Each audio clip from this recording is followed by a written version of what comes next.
This one's kind of me going back to finding myself again as a poet. And it goes like this. Though I am a poignant orator, every thought is coded. My brain is bloated and I must relax to unload it. Mental laxatives ease the flow a bit, so I write about writing, fighting with each pen stroke. The same old words are so sick. They say I've got pen stroke. My usually wealthy lines are unusually broke. My brain chokes, gasping for circumstances. Litigation, opinionated mitigation. Call it exploration for inspiration and stop. Pause and rewind. There ain't no set-top box for these rhymes, just words and rhythm patterns that drop like Greek platters. Smashing the subterfuge of platitude, breaking through with a violent attitude, smashing through the rage. See, my mistress, her name's hip-hop, but yet she's in the ice age. So I turn away while she rips out that page and re-adorns herself with respect. I pause for effect and respire until she gets back to being more than a full-figure fronting, dry-humping function for hire, and re-adorns you with a figure-hugging attire with a pen that makes things fit for any purpose, Persian with an Aryan with very many versions. See, I was built to fight fire with fire and a cool flow, yet that which I must write about, I don't know.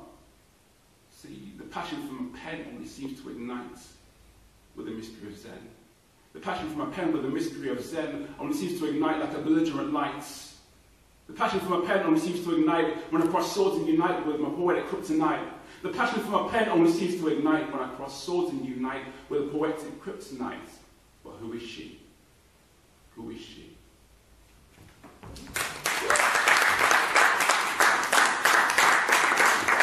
Nose. I smell achievement with my brown nose. Because a brown nose that's a brown nose would merely blend in.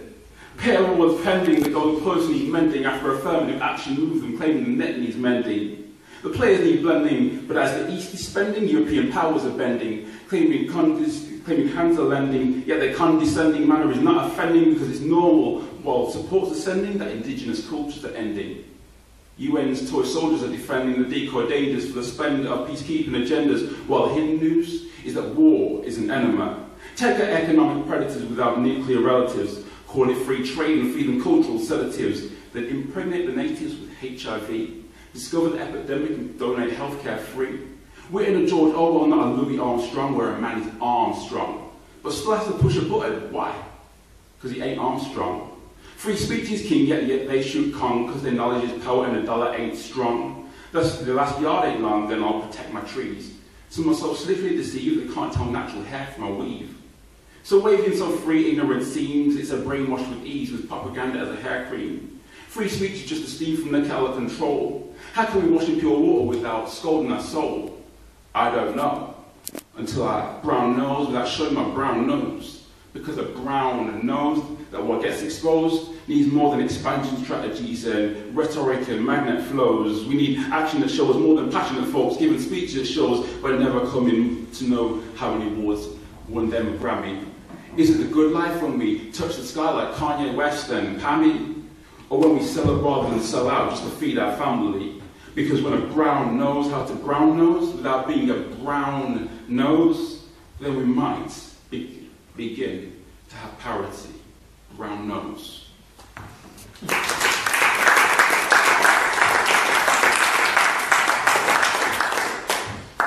I love coffee, and following on that brown theme, kind of written one called Mocha Lovin'. It's a bit of a romantic poem that I was asked on the way down, am I a lover or am I a fighter? It depends who I'm talking to.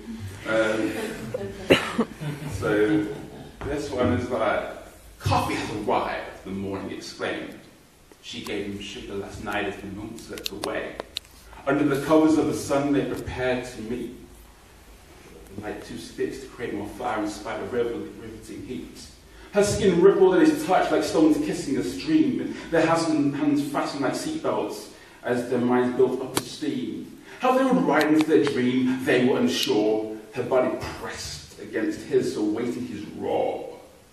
Yet he delayed her with an embrace as he prepared the tour of his jungle.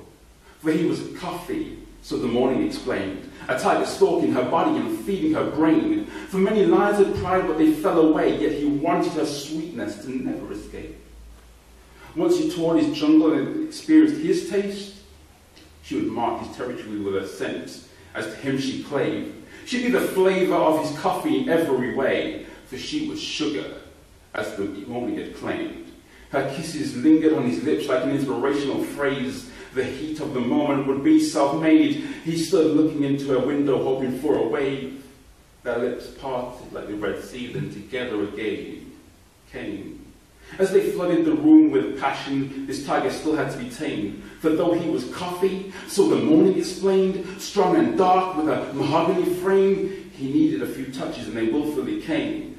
He wasn't a player by any means, but he still had game. Knew the rules of engagement without getting engaged. See, he would shoot for her moon when she was in range, hoping his star would not be the first casualty claimed.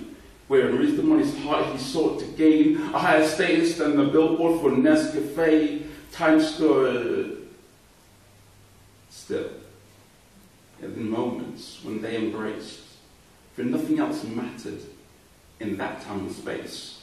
Though just a few words seemed to cause earthquakes, his rumblings in that quiet time had seemed a mistake. His early growl, he thought, may have driven her away. But if she was sugar, like the evening claimed, and he was coffee, as the morning explained, then there were highs to gain. So we prayed for the day she'd drink.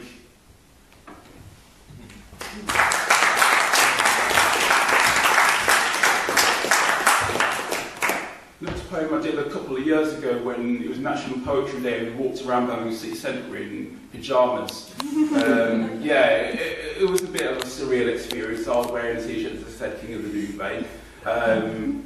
And this poem, so we stopped by Birmingham Rep, and the group of kids came up to us. It's one to do with films, and we were on the art tip, so I thought, right, I'll give a poem that's to do with films. I think it's freestyle, but it's not.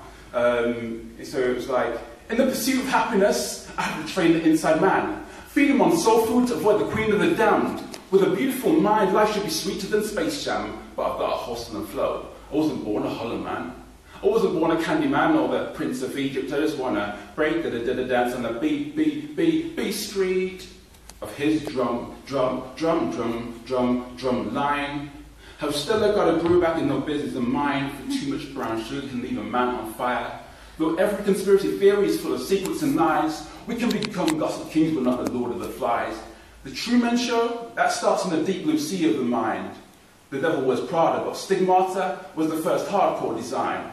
Sometimes I'm gridlocked with my pride, but I'm not a menace to society. I get above the rim with my intellect, but how high can I be? I can smell vanilla sky, but when I open my eyes, I'm on United 93. See, higher learning made me a better reader than Bridget Jones's diary. But if I crash the soul plane, I'll end up in Dead Poet Society. And in the city of God, there'll be no more love and basketball for me. So I'll write like a Shakespeare in love with wordplay and call my first play Toy Story.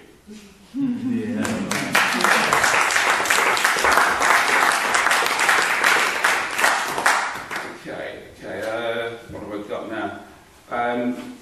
As it's the summer, and we often get like desert island desk, and people ask you the same old question. Okay, if you're on a desert island, what would you take along with you? I'd say nothing, because I can write poetry with anything, finger in the sand and all that. And I came out with this one called Custard, Tropics. That's kind of imagining me left on a desert island, and it's a case of my way of getting off it. How would I think? And this one says, stranded on the Isle of Righteous Indignation, where the main source of food was self-sophistication. Indigo was indeed the state of the nation. The air was already blue. I had to be cool with my situation. If knowledge of self is the sea, how much salt did I take in? Will it be me, the heart attacked? Is love to my heart attached, or to the notice board of my soul attacked? Pinning memories of what I could have had, should have had, could have been. Wherever I am now, I call it that Caribbean, because I have to carry on being. Carry on being he who each day climbed the tree of prosperity, treks through the heathen, transforming barren hillsides into gardens of Eden, preparing for Eve when it isn't even the season for her to arrive. You see, faith brings that once in a while, playing in the sky. But if you're singing this, you don't expect it to ride. arrive. If not, you're responsible for homicide. A corpse called hope will one day wash up on the shores of your mind. They're the arrest for the crime. How will you break free if Eve doesn't reach this isle? Chop down trees with a nail file, roll with guile across the sea, till mirages you'll no longer see? Even if your Eve never arrives, you still have to say no matter what, you were the Caribbean. Thank you, good night.